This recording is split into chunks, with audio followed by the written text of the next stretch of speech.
Good morning to all. Today we are going to learn about people and settlement. Why do settlements change? Settlements change for many reasons. You can see here story about Delhi. So Delhi is the one settlement. Do you know? Delhi is the capital of India. It has a long history. Delhi has attracted people from all parts of India because number of rulers ruled the Delhi, many empires ruled the Delhi. After partition of India and at the time of independence, more people came to the Delhi and settled. They were migrants. People migrated to Delhi in search of mainly livelihood, jobs purpose, and education and work and for better living conditions. Understand? So many ways, so many causes there. The people came to Delhi and settled. In this process, population has been increasing. Initially, in 1951, 20 lakhs populations only. In 1951, only 20 lakhs population there.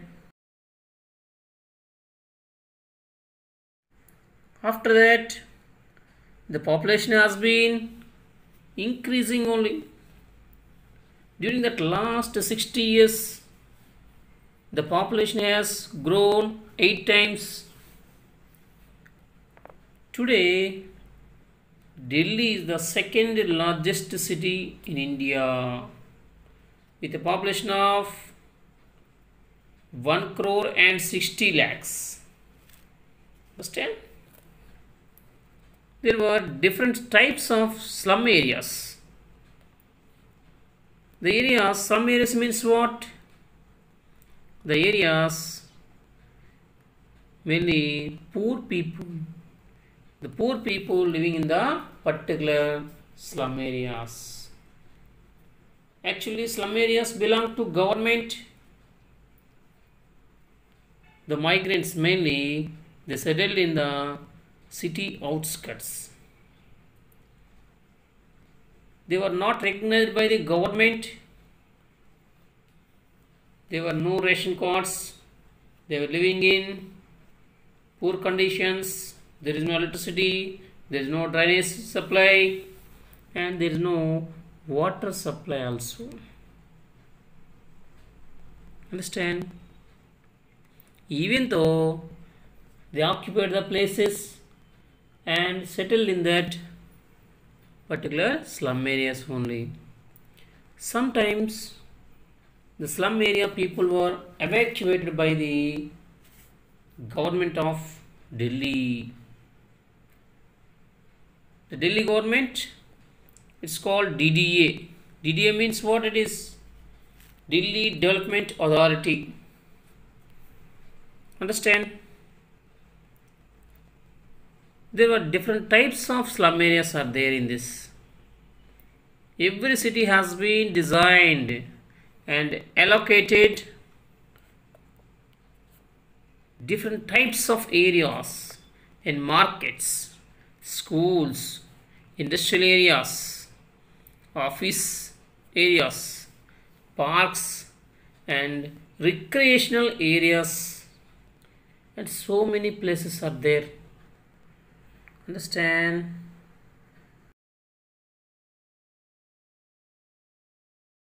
Mostly some of the slum areas, the people belong to the areas known as Juggi Jopadi clusters. Okay, here You can observe the table. Account this, only about 24% of population was living in colonies that had proper legal status. What is this proper legal status? So mainly they were recognized by the government of Delhi. Understand? Government means here it is DDA, Delhi Development Authority. Catch my point? Yes. See here, types of settlements and population. Observe Juggi Jopadi clusters. Population, estimated population 2000, 20.72. Percentage of total population of the city, they were 14.8%. Slum designed and slum designated areas, so they were mainly 26.64%. So overall population percentage 19.1%. See, remaining that unauthorized colonies, this is important. Unauthorized colonies, the population 7.4%, it is 5.3. Understand? So mostly in that planned colonies, 33.8% of population there. Population in that mentioned about thousands. Understand? 33.8. Similarly, percentage of total population of city 23.7. Planned colonies were there. Next one, rural villages only 5.3. Regularized unauthorized colonies 12.7%. So these are given about some percentage. Okay, so this kind of table in examination they will ask in their examination mainly for information skills. You have to answer that questions. Understood?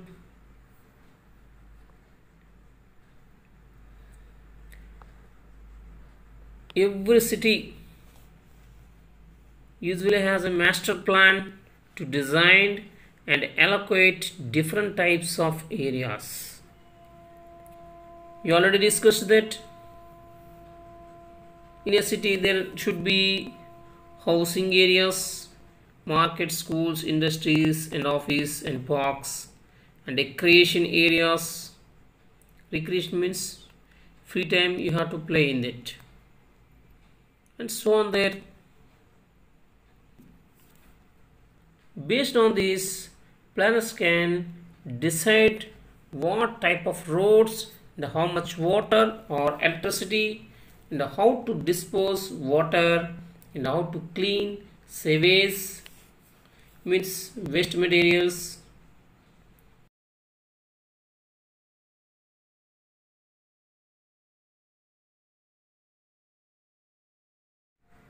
These are the activities are necessary, should be implemented by the government. It's very important. The city of Delhi had 3 main master plans there. Even though they did not implement that master plans, in fact Delhi has grown in an unplanned manner. Understood? There is no planning, unplanned manner only. Delhi develop అవడం అనేది అన్ప్లాన్డ్గా జరిగింది. A planned colony usually has all facilities in place. The government has to announce areas demarcated for different purposes. The constructions in that area are expected to follow such an order. However, it is clear that such plans have not been followed. Actually, 3 master plans ఉన్నప్పటికీ కూడా ఢిల్లీలో ఎటువంటి master plan కూడా వాళ్ళు implement చేయలేదు. Understand? So అందుమూలంగా అక్కడ population అనేది పెరుగుతూ వచ్చింది. Different kinds of slum areas also developed, that Jhuggi జోపిడి, అలాగే స్లమ్ ఏరియాస్. స్లమ్ ఏరియాస్ అంటే ఏంటి? మురికి వాడలుగా మనం చెప్తాము. ఓకే, సో ఇవన్నీ కూడా అయితే ఇక్కడ ఉన్నటువంటి నివసిస్తున్న ప్రజలకి స్లమ్ ఏరియాస్లో ఎటువంటి సదుపాయాలు కూడా ఏమీ లేవు. There is no facilities, but they can construct their houses according their capacity. They lived for most of the time, and finally the particular place, when the government declared that place is belong to some other activity, at the time they have to evacuate the places. Understand? Some areas of Delhi which had been villages in the past, once upon a time the particular places belong to the villages that had been taken over by either large builders or farmers who invested money to build houses on their farms. అంటే వీటిని పెద్ద రైతులు డబ్బులు పెట్టుకొని వ్యవసాయ క్షేత్రాలుగా అక్కడ ఇల్లు కట్టుకోవడము, లేదంటే పెద్ద పెద్ద భవన నిర్మాణదారులు అంటే బిల్డర్స్ వీటిని కొనుగోలు చేయడం అనేది జరిగింది. Understand? This may not be along the approved lines of the master plan. So this kind of settlements are developed not according to the master plan. Understood? And that's why people facing always conflicts between government and people. Understand?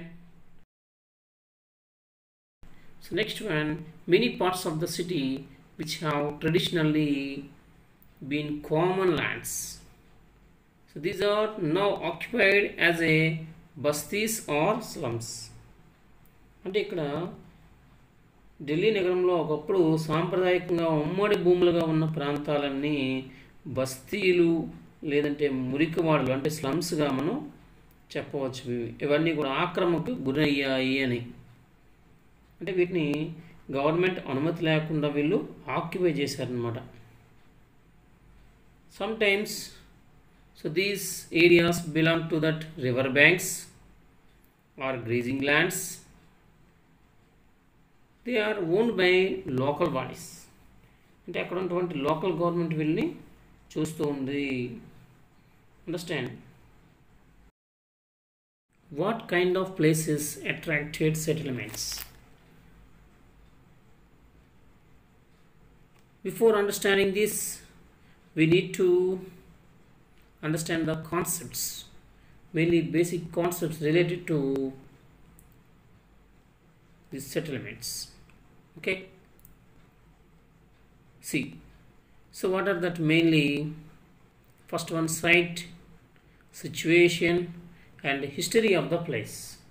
అంటే మనం ఇటువంటి ప్రదేశాలు మనకి నివాస ప్రాంతాలుగా మారతాయి అంటే mainly మనకి సైట్ అనేది ఇంపార్టెంట్. సైట్ అంటే ఏంటి? అక్కడ ఉన్నటువంటి ప్లేస్ అని, ప్రదేశం అని చెప్తాము. అలాగే సిచ్యువేషన్, ఏ సిచ్యువేషన్లో ఉంది అది, ద పర్టికులర్ ప్లేస్ హైలాండ్లో ఉందా లోల్యాండ్లో ఉందా అని. అండ్ థర్డ్ వన్ అయితే the history of the place, ఆ ప్రదేశం యొక్క ఏమైనా చరిత్ర ఉందా, any history behind in the particular place. ప్రీవియస్గా మనం చెప్పుకున్నాం Delhi has a long history. It was ruled by the number of rulers and dynasties also there. Here given about Visakhapatnam related and Pratapgarh fort, ఈ రెండింటి గురించి ఇక్కడ మనం explain చేసుకోవచ్చు. Okay, so అయితే ఫస్ట్ మనం ఈ సైట్ ఏంటి, సిచ్యువేషన్ ఏంటి, హిస్టరీ ఆఫ్ ద ప్లేస్ ఏంటి ఒకసారి చూసేద్దాం. Okay right. మరి ఇక్కడ సైట్ అంటే ఏంటి? Site refers to the characteristics of the place. Understand? Characteristics means ఏంటి? అక్కడ లక్షణాలు, ఒక ప్రదేశం యొక్క లక్షణాలను తెలియజేస్తుంది సైట్. అంటే ఇది ఎలా ఉంది, ఏ హైట్లో ఉంది, ఏ లాటిట్యూడ్స్లో ఉంది, how the lands are there, is it any security is there. Okay, so ఇవన్నీ కూడా మనం చెప్పవచ్చు ఇందులో site. Okay, its topography, altitude, water characteristics, means what are the water bodies available in the particular place, like lakes, rivers and underground water and so on. And types of soils, like security, shelter from natural forces. Understand? In early settlements periods, places which had favorable water supply and good protection from the invasions were preferred. అంటే ఇంతకుముందు చూసినట్లయితే మనం అక్కడ ఉన్నటువంటి ప్రదేశాలు అనేవి in earlier settlements period, అంటే ప్రాచీన కాలంలో నీటి సరఫరా బాగా ఉన్న ప్రదేశాలను ఎవరైనా శత్రువులు, అంటే బయటి రాజులు దండెత్తి వచ్చే శత్రువుల నుంచి రక్షణ ఇవ్వడానికి, లేదంటే రక్షణ ఇచ్చినటువంటి ప్లేసెస్ని వాళ్ళు బాగా సెలెక్ట్ చేయడం జరిగింది. Understand? Here we have to learn about one example. Let us see this example about site. Okay, here it is Pratapgarh Fort, where it is located, and the fort belonged to who or which king? Chhatrapati Shivaji built the fort in Pratapgarh. It is located in Maharashtra. This site was chosen because of its altitude from where all the surrounding areas could be seen. This provided military security. Understood? అంటే ఇక్కడ మనం situation గురించి చెప్పుకుంటూ ఉన్నాం. Situation. Okay,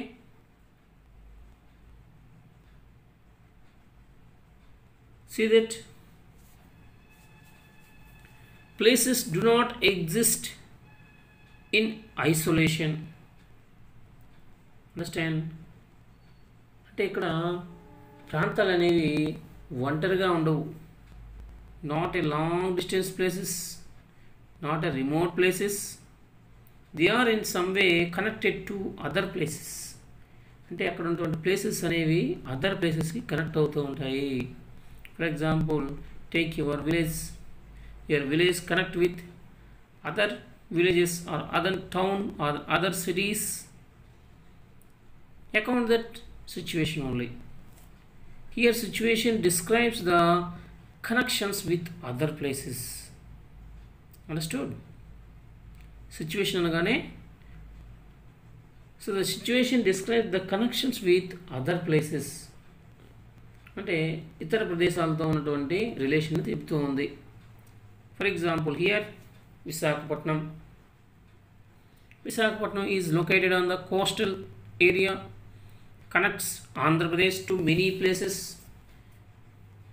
in Andhra Pradesh and out side of India. Understood?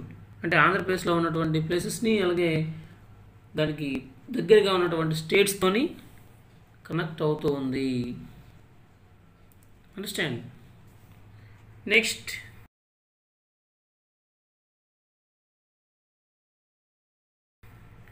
Look at here. This is the picture about Pratapgarh Fort, which was constructed by Chhatrapati Shivaji. He was belonged to Maratha king, Maharashtra. Understand? He fought bravely with Britishers. మరిన్ని videos కోసం మా ఛానల్ని subscribe చేయండి, share చేయండి, and finally click on the bell icon.